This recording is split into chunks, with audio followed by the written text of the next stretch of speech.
got soul. For decades, the Black community has self identified through a series of behaviors and thoughts and voting patterns. And that's worked out well for the Democrat Party. But recently, it's come back to bite them in the ass. Let's talk about it.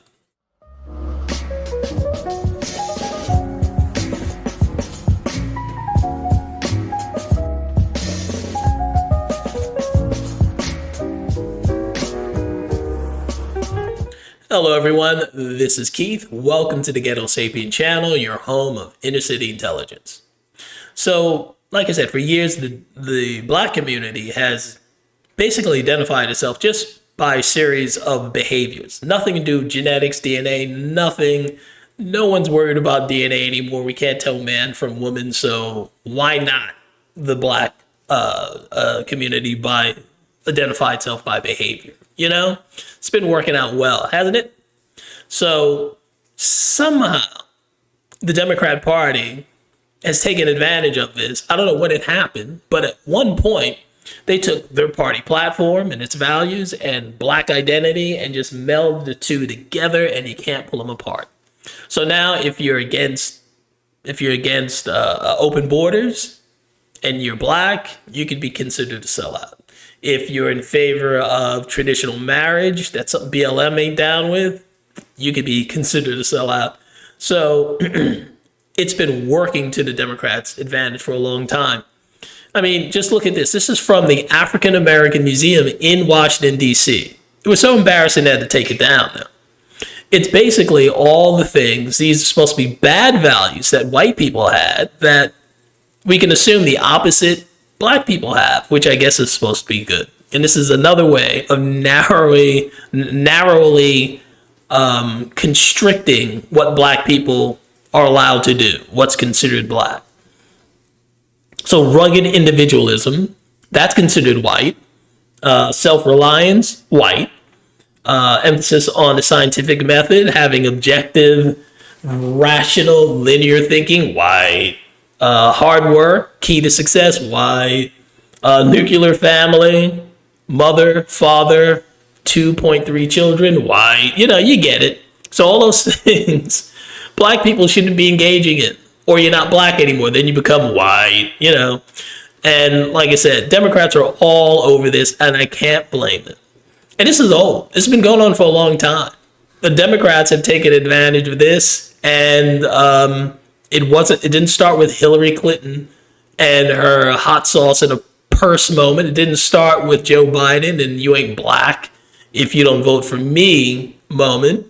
This actually goes back to the first Black president. And it's not who you think it was.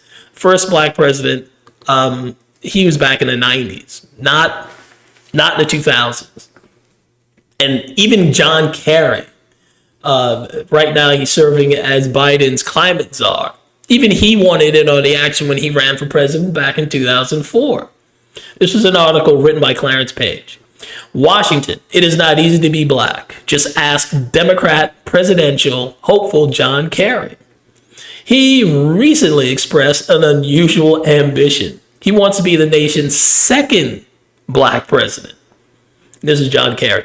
President Clinton was often known as the first Black president. Kerry told the American Urban Radio network last week, I wouldn't be upset. Oh, it's very nice of him. I wouldn't be upset if I can earn the right to be the second.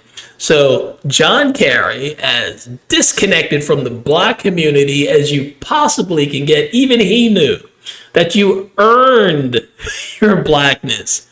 How much more can they own the Black community when they know you have to earn it? And he knew the way to earn it was to be a Democrat. He would never attempt this as being a Republican, because you can't be Republican and be Black. Because again, being Black is a behavior. It's not a genetic trait, according to the Democrat Party. So they take total and complete advantage of this. And it's been working for them for the longest time, except until recently. The Democrat Party knew that if we make it restricted to behavior, we control the behavior, we control the definition. But one thing they forgot about their definition was, it's not only how you act, it's not only how you behave, but it's also how the system behaves around you. If the system singles you out for unfair treatment, you might be black, or you might be able to relate to black people. And that's also a known quantity of being part of the black community, unfairness from the judicial system. And that's where this guy comes in. Everyone can see, Trump's being pilloried by a two-tier judicial system. They see Biden's son. Everyone can see Biden's son's getting away with murder. That's well known. And they can see Trump has 91 criminal indictments against him. That's like ridiculous. So criminal charges, 4 indictments, 91 so far criminal indictments. That is proof that there is a two-tier judicial system. Black people or Black Americans are well aware and familiar with decades, if not over a century, of being treated unfairly under the Jim Crow laws and before and after that. So that's why TikTok's blowing up and Twitter's blowing up with Trump's good in the hood videos. They're making it like a thing to support Trump. Now, there's no way he's going to get half of the black vote, but he's going to get a big enough chunk, I think, to have Biden worried. And it's already happening. It's happened even before the moment the mugshot came out. This is back in August 4th. Trump's already tied with Biden in certain key swing states, and he wins if Cornel West stays in a race. So they're going to have to do some Cornel West. They're going to have to unblack him too, I guess, find out that maybe his credit score is too high, and that'll knock him out of the race because you can't be black and have a good credit. Something ridiculous like that. But it's causing problems. And again, the reason why Trump is getting at least a lot of attention from the black community, especially the black male community, is because they see he's being treated unfairly.